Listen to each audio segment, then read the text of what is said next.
आप लोगों को याद होगा कि पिछले साल 2 अप्रैल को एक ऐतिहासिक दिन दलितों के इतिहास में दर्ज हुआ। ऐतिहासिक इसलिए कहना जरूरी है कि छोटे छोटे कोर्टों के ऑर्डरों को लेकर के भी देश की राजनीतिक पार्टियों के नेता और चिंतक घबराते हैं, डरते हैं कि अगर हम कोई बात रखेंगे तो हमें जेल के अंदर न जाना पड़ जाए। मगर 23 मार्च को एक ऑर्डर हुआ जिसमें SC/ST एक्ट को लेकर के इस सरकार ने एक समाज की टेस्टिंग करनी चाहिए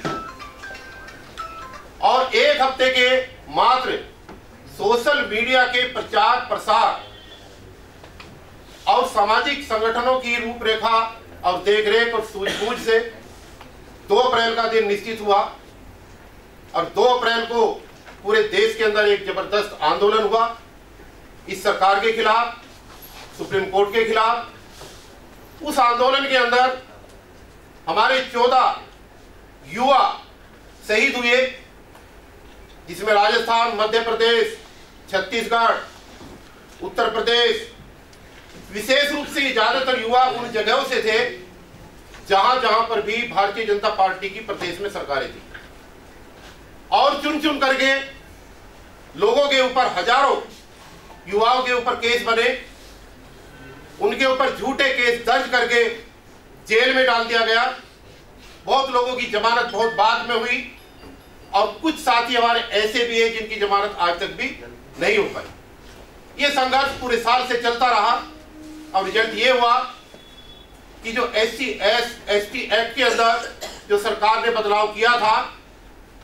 उस बदलाव को दोबारा उसी स्थिति में लाने के लिए केंद्र की सरकार ने अध्यादेश जारी किया और अध्यादेश जारी करके उसकी सूरत को फिर उसी रूप में बहाल किया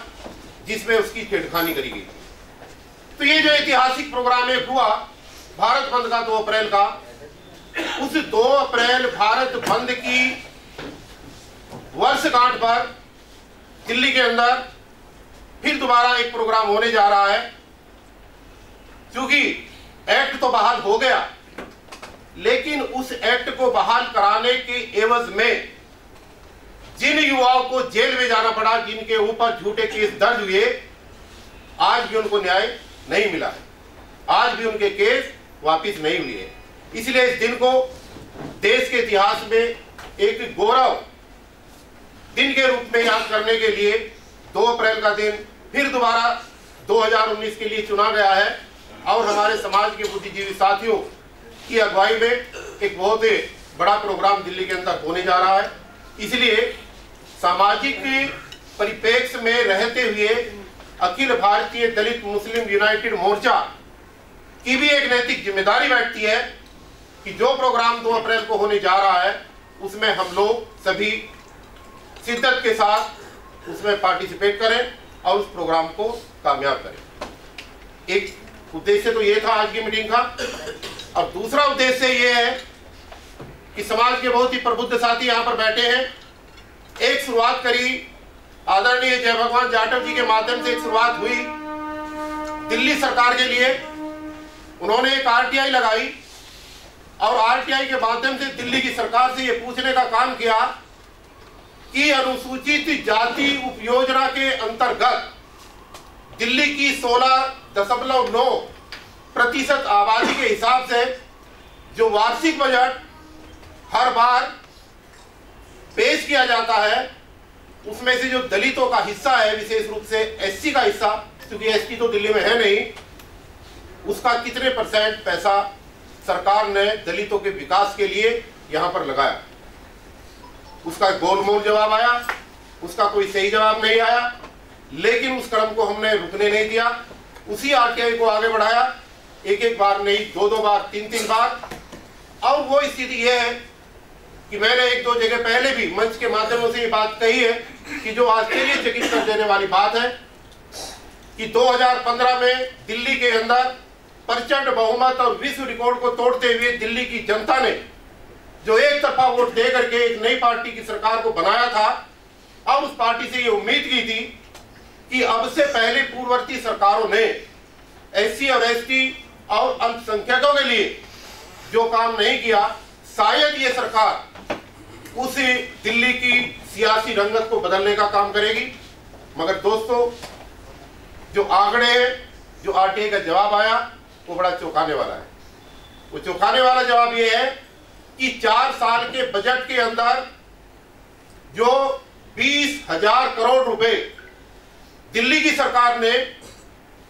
अनुसूचित जाति उपयोजना के तहत एलोकेट करे, वो दिखाने के लिए तो एलोकेट हुए, मगर साल के अंत तक आते आते उस बजट का मात्र 3% हिस्सा दिल्ली की सरकार दलितों के लिए खर्च कर पाई, और बाकी जो भी पैसा था, लगभग 19,000 करोड़ रुपए बैठते हैं इस चौथे साल को मिला करके, उस सारे पैसे का डाइवर्जन कर दिया गया, उसको डाइवर्ट कर दिया गया, और दिल्ली के दलितों के विकास के ऊपर जो पैसा लगना चाहिए था वो नहीं लगा। दूसरा, जो अल्पसंख्यकों के विकास के लिए केंद्र की सरकार अनुदान देती है और जो अनुदान राज्य की सरकारें लगाती रही है अब तक, अल्पसंख्यकों के मामले में भी आरटीआई के माध्यम से हमने ये जानकारी हासिल की है कि दिल्ली के अंदर अल्पसंख्यकों के विकास के लिए जब ये सरकार 2015 में बनी थी तो पहले साल 113 करोड़ रुपए इस सरकार ने अल्पसंख्यकों के लिए खर्च किए। और आपको जान करके ताजुब होगा कि 2015-2016 के वार्षिक बजट के बाद जो 4 बार बजट पेश हो चुका है, यानी कि 16-17, 17-18, 18-19 और अभी 60,000 करोड़ का जो बजट 2019 और 2020 का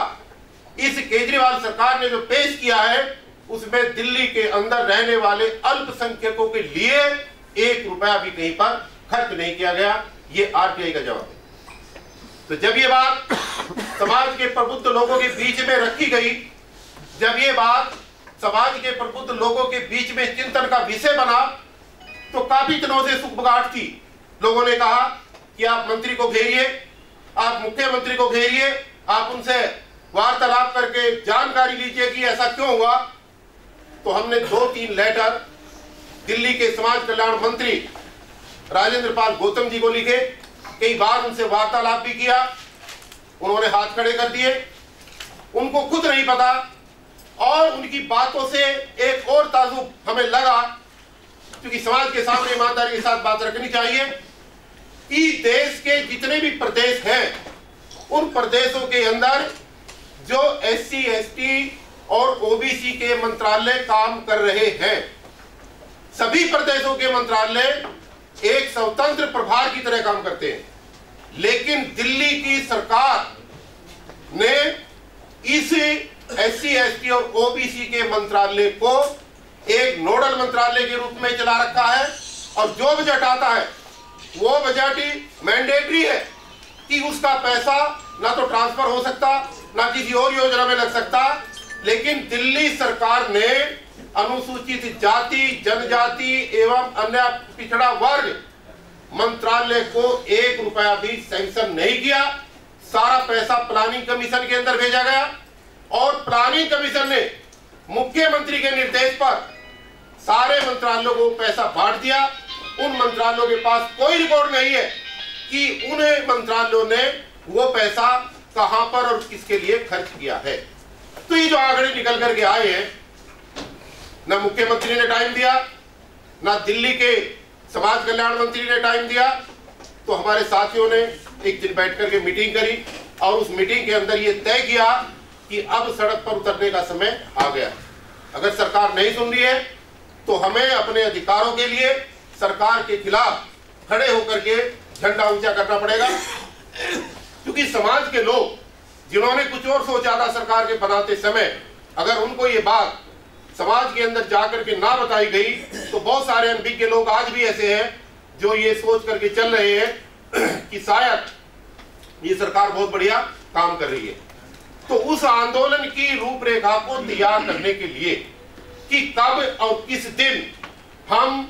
इस दिल्ली की सरकार के खिलाफ सड़क का आंदोलन करने के लिए सड़क पर आए और अपने अधिकारों की बात करें। आज छोटे छोटी चीजें दी जा रही है, छोटी छोटी चीजों को दे करके बहकाया जा रहा है। वाल्मीकि जयंती, अंबेडकर जयंती, इनके नाम पर कुर्सी के पैसे ले लो, टेंट के पैसे ले लो, हलवाई के पैसे ले लो, इस तरीके से छोटे छोटे लॉलीपॉप दे करके बरगलाया जा रहा है। जो हमारे SC ST वेलफेयर बोर्ड के सम्मानित साथी नियुक्त किए गए हैं, उनको भी इन सारी चीजों का पता है, वहां पर भी बहुत बड़ा रोष है। और एक नहीं, देखिए ये तो मैंने आपको एक उदाहरण दिया है, इस तरीके के 23 पॉइंट हमारे पास ऐसे हैं जहां पर इस सरकार ने खुले तौर पर दलितों का और मुस्लिमों का खुले रूप से शोषण किया है। सामाजिक भागीदारी के नाम पर अगर हम बात करें तो 3 सीटें राज्यसभा की थी, 7 सीटें लोकसभा की दिल्ली के अंदर, 10 सीटें पार्लियामेंट्री सीट दिल्ली के अंदर हैं और 10 की 10 सीटों के अंदर एक ही दलित को टिकट देना तो इनकी संवैधानिक मजबूरी है, जो रिजर्व सीट है। बाकी जो 9 पार्लियामेंट्री सीट है उनमें से एक भी मुस्लिम समाज के किसी भी व्यक्ति को पूरी दिल्ली में न राज्यसभा के समय टिकट दिया गया और न ही अब लोकसभा के समय उनको प्रत्याशी बनाया गया। और अगर इनकी चलती, अगर एक सीट यहां पर दिल्ली के अंदर पार्लियामेंट की उत्तर पश्चिम की रिजर्व न हुई होती तो ये शायद उस सीट को भी दलितों को न देते। तो दोस्तों, अगर हम सिर्फ एक तरफा वोट दे करके बैठे रहेंगे, और मुझे यह कहने में भी ताज्जुब नहीं है कि इन 10 सीटों के आवंटन में 5 सीटें बड़ियों को दी गई है, यह मामला हमने उठाया है और आज फिर उठा रहे हैं कि 10 सीटों में से 5 सीटें अगर बड़ियों को दी गई है, जिनकी दिल्ली के अंदर मात्र वोट 5% है, तो इस दिल्ली के अंदर 50% से ज्यादा आबादी वाला दलित और मुस्लिम, उसकी सामाजिक भागीदारी कहां पर गई? तो ये चीजें जो है, अगर इन चीजों को हम नहीं उठाएंगे, देखिए हर प्रदेश के अंदर कमीशन बना हुआ है, कितनी ताज्जुब की बात है, हर प्रदेश के अंदर SC ST कमीशन बना हुआ है, लेकिन दिल्ली के अंदर अभी भी SC ST कमीशन का गठन नहीं किया गया है। पूरे प्रदेशों की सरकार के अंदर मदरसा बोर्ड का गठन किया गया है, लेकिन दिल्ली के अंदर मदरसा बोर्ड का गठन नहीं किया गया है। यहां पर कब्रिस्तानों की स्थिति इतनी भयंकर है कि जो रिपोर्ट है अल्पसंख्यक आयोग की रिपोर्ट यह कहती है कि जितनी मौतें मुस्लिम समाज की प्रति वर्ष होती हैं, अगर उसके लिए कब्रिस्तान की जमीन का प्रबंध तुरंत ना किया गया तो आने वाले समय में इतनी भयंकर स्थिति होगी कि लोगों को दफनाना बड़ा मुश्किल काम हो जाएगा। लेकिन सरकार ने क्या किया? कुछ नहीं किया। वक्फ बोर्ड की जमीनों के ऊपर कब्जे हो रहे हैं, उनका मिसयूज हो रहा है। कुल मिलाकर के कम से कम 23 पॉइंट ऐसे हैं जो इस सरकार को जातिवादी व्यवस्था की तरफ खींचते हुए उसी कटघरे में खड़े करते हैं जिस तरीके से आज तक कांग्रेस और भाजपा हमारा शोषण करती रही, हमारे खिलाफ अत्याचार करती रही। तो आज की मीटिंग का यह भी उद्देश्य था दूसरा कि हम आज सब लोग मिलकर के एक बड़े आंदोलन की तैयारी अप्रैल के महीने में करें और इस सरकार को ये मजबूर करें, और इसी को क्यों, केंद्र में बैठी हुई सरकार को और कांग्रेस की उस सरकार को जिसने 70 साल तक इस देश के अंदर राज किया, मगर SC ST सब प्लान का पैसा आज तक कभी भी ईमानदारी के साथ इस वर्ग के ऊपर खर्च नहीं हुआ, अल्पसंख्यक वर्ग के ऊपर कभी भी पैसा खर्च नहीं हुआ। अगर ये पैसा खर्च हो गया होता तो आज इस देश के अंदर इतनी जबरदस्त भुखमरी, इतनी जबरदस्त बेरोजगारी और इतनी ज्यादा जो यहाँ पर अव्यवस्था आज फैली हुई है, ये शायद इस देश के अंदर न होती। तो जो भी सम्मानित साथी आज आए हैं, और तीसरा उद्देश्य इसका ये है इस मीटिंग का कि एक सह संयोजक के रूप में टीम को बना करके हमने आज से 1 साल पहले 14 अप्रैल को जब पार्लियामेंट के ऊपर सब लोग वहां पर बाबा साहब की जयंती मनाने जाते हैं, तो पिछले बार 14 अप्रैल को इस बात की शुरुआत की थी कि दलित और मुस्लिमों को एक साथ आना पड़ेगा और बराबर की भागीदारी में आना पड़ेगा। उस बराबर की भागीदारी को आगे बढ़ाते हुए और इस देश के अंदर मुस्लिमों की आवाज को बुलंद करने के लिए, क्योंकि देश के अंदर ये हो रहा है कि जब जब भी इस देश के अंदर दंगे होते हैं तो दंगे हिंदू और मुस्लिम के नाम पर बताए जाते हैं, लेकिन वो दंगे हिंदू और मुस्लिम के कभी नहीं होते। वो दंगे हमेशा दलित और मुस्लिमों के नाम पर होते हैं। दलितों को हिंदू बता करके मुस्लिमों के साथ भिड़वा दिया जाता है और वहां पर जो है जो नुकसान होता है या तो दलितों का होता है या फिर मुसलमानों का होता है। तो ये संगठन गली गली मोहल्ले मोहल्ले विधानसभाओं में जाकर के दिल्ली की 70 विधानसभाओं में से 1 दर्जन विधानसभाएं ऐसी है जिसमें हमने दलित मुस्लिम अधिकार सम्मेलन के नाम से जगह जगह पर प्रोग्राम किए, वहां पर टीम बनाई, वहां पर लोगों को जागृत किया। मगर दोस्तों दिल्ली में अभी भी कम से कम 50-55 विधानसभाएं ऐसी है जिसमें हमें इस कारवा को आगे बढ़ाना है। तो कुछ साथियों को विधानसभा की जिम्मेदारी देने के लिए, कुछ साथियों को प्रदेश स्तर पर जिम्मेदारी देने के लिए और कुछ लोगों को जिन्होंने इस संगठन को बना करके आगे बढ़ाने में पिछले 1 साल में दिन रात मेहनत की है, उनको विधिवत रूप से पदाधिकारी के रूप में घोषित करने के लिए आज इस मीटिंग का आयोजन हमने यहाँ पर किया है।